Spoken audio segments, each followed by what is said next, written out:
Bonsoir, ici Toronto pour suivre ensemble pendant une vingtaine de minutes un des quarts de finale de ce tournoi olympique de football entre le Brésil et Israël.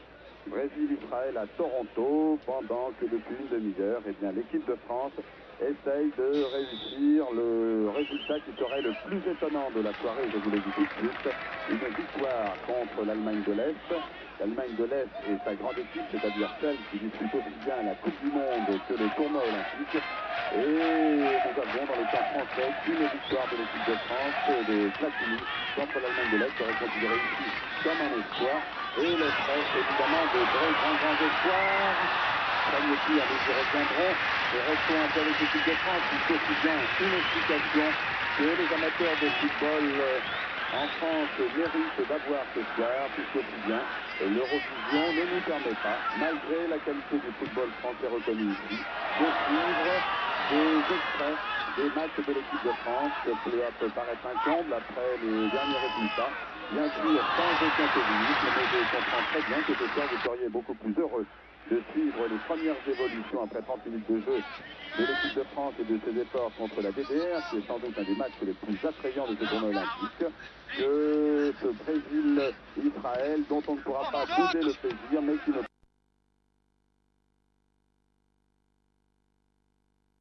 pas le même attrait, c'est évident, quand il est suivi par des téléspectateurs en France, à minuit, heure de Paris et de la France et des amateurs de football. En tout cas, nous espérons bien sûr de vous tenir au courant et de vous dire ce qui se passe en ce moment à Ottawa et de savoir si l'équipe de France, dans les 20 minutes à venir, est en train de marquer un avantage sur cette équipe d'Allemagne de l'Est à la défense très serrée. Mais, si vous le voulez bien, toute légère rancune terminée, suivant de plus près des extraits de cette rencontre à Toronto entre cette jeune équipe du Brésil et l'équipe d'Israël qui, il y a 2 jours, a fait match nul avec l'équipe de France au Stade Olympique de Montréal par un but partout.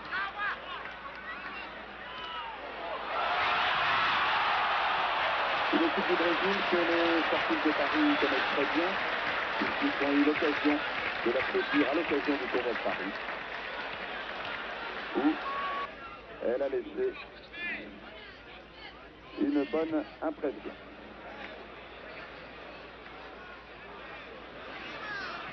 Cette première mi-temps entre le Brésil et Israël ne donnera rien quant au tableau d'affichage. Les deux équipes vont arriver à la fin du premier temps sur le score de 0-0. Alors j'en profite pour faire le point sur ce tournoi. Malgré 0-0, malgré quelques angoisses dans la défense israélienne. J'en profite pour faire le point sur ce tournoi de football. Pour ce quart de finale, l'URSS va terminer sa rencontre contre l'Iran dans quelques instants. La France joue contre l'Allemagne de l'Est. La Pologne va jouer ce soir contre la Corée du Nord à 21h à Montréal. Et vous assistez à Brésil-Israël.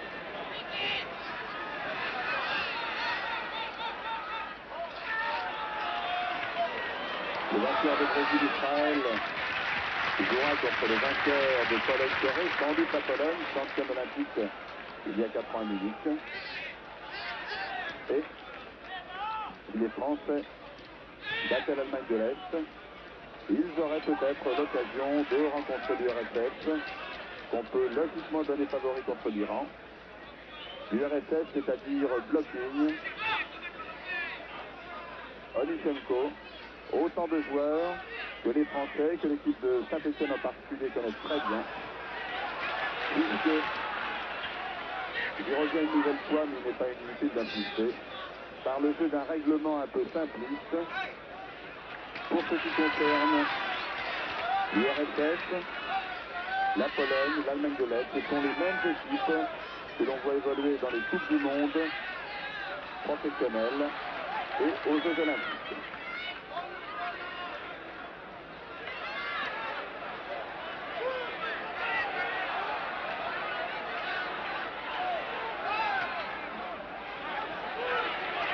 Et je disais naturellement les coéquipiers de Gadoka, nouveau nantais depuis un an, la Pologne, championne olympique. Et la personne aux yeux d'excellentes prestations au dernier championnat du monde de Munich.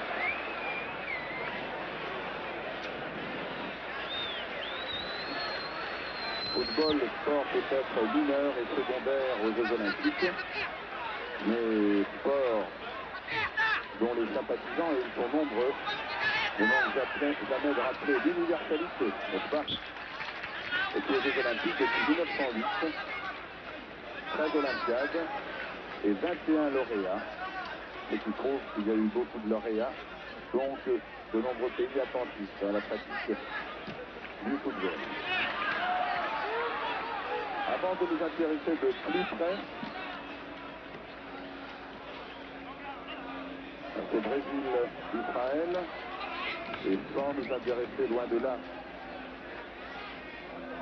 à ce France-Allemagne de l'Est qui nous rend aveugle par la force des choses, je vous rappelle que c'est la Hongrie qui en 64 et en 68 était championne olympique et qui a dû s'incliner en 72, je vous l'ai dit il y a un instant, devant la Pologne. Donc, un tournoi olympique ici à Montréal très relevé. Un soccer, comme disent les Américains et les Canadiens, pour les différences du football américain, qui ne manque pas de surprendre par son aspect spectaculaire. Toujours en première mi-temps, 0-0. Entre cette équipe du Brésil, que les Français auraient sans doute préféré rencontrer du côté des avant de l'Est, pour des raisons qui nous sont évidentes en ce moment. Improvisation, fantaisie, et puis aussi, pour cette première mi-temps, deux occasions manquées.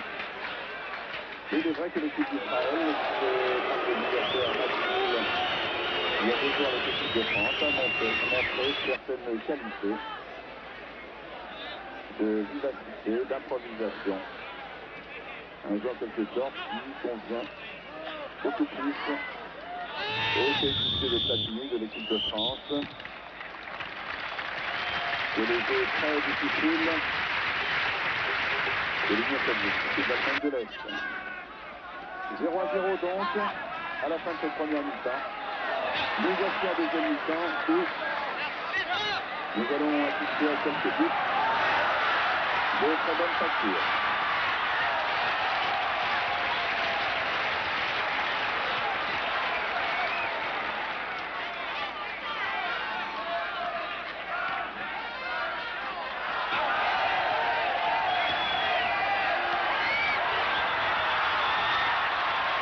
L'entraîneur de cette équipe du Brésil n'est pas inconnu des Français et encore moins des Marseillais, puisqu'il s'agit de Claudio Coutinho, qui a été il y a 2 ans le conseiller technique de l'Olympique de Marseille.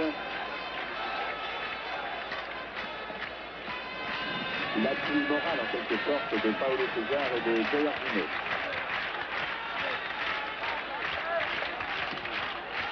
« 0-0. Alors que les Brésiliens, sur l'ensemble du match, et déjà en première mi-temps, montrent une supériorité indiscutable pour l'équipe d'Israël.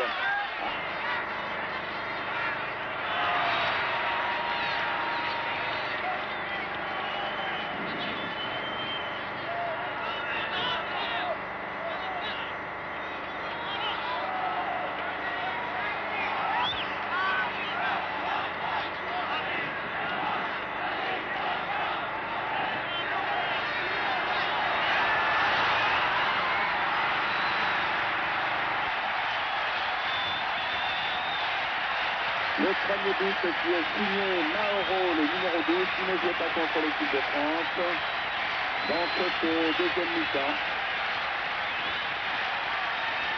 À la 56e minute.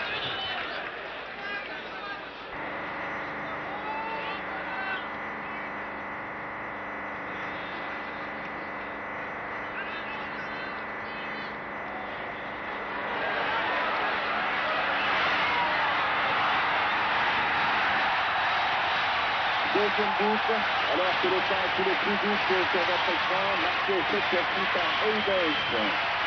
Le jeune Eides qui n'a que 20 ans. Une des vedettes de cette équipe brésilienne qui joue au Português de São Paulo. Et qui est, selon mon confrère Orlando Duarte, qui est un confrère de la télévision brésilienne, sans doute le meilleur joueur brésilien opérant en ce moment à Montréal. 2-0 donc pour cette équipe du Brésil, dont la victoire ne fait aucun doute. Et dont nous permettrons ce soir, vers 22h30, le prochain adversaire en demi-finale, c'est-à-dire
débordement sur la droite, passe en retrait,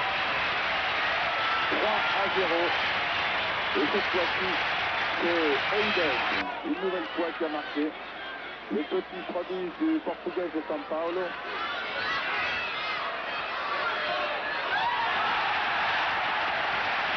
Tandis que les choses vont très vite, vous voyez, c'est l'avantage du résumé.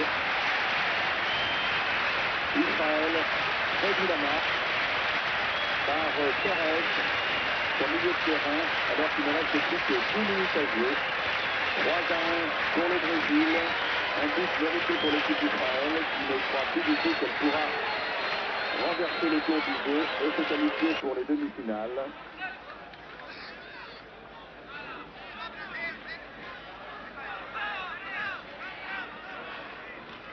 Notre équipe d'Israël aura bien participé.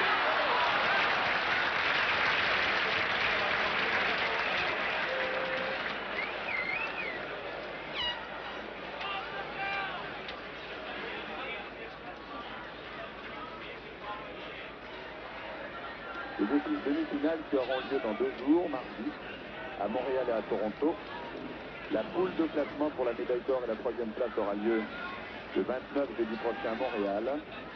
Et la finale samedi prochain, ici à Montréal, à 21h30, 3h30 du matin, heure de Paris. C'est l'hypothèse envisageable que cette équipe de France soit en finale, donc qu'elle retienne encore plus longtemps que ce soir des téléspectateurs devant leur 3-1 pour l'instant.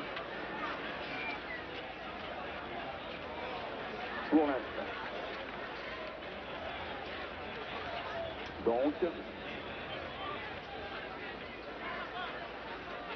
je ne vous gâche pas les derniers instants de cette retransmission. De ce raccourci de ce quart de finale entre Brésil et Israël, alors qu'il ne reste plus que quelques minutes à jouer et que le Brésil a gagné sa qualification pour participer aux demi-finales de ce tournoi olympique.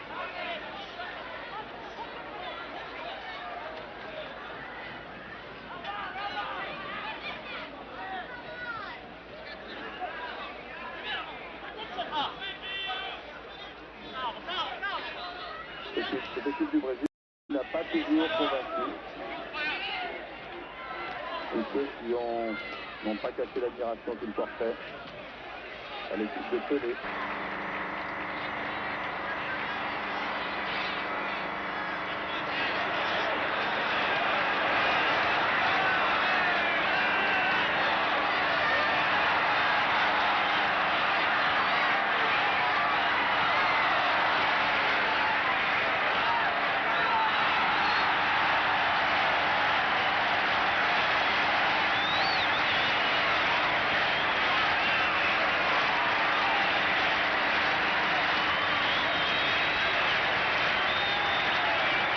L'équipe de New York et qui débute à tous les jours très bien.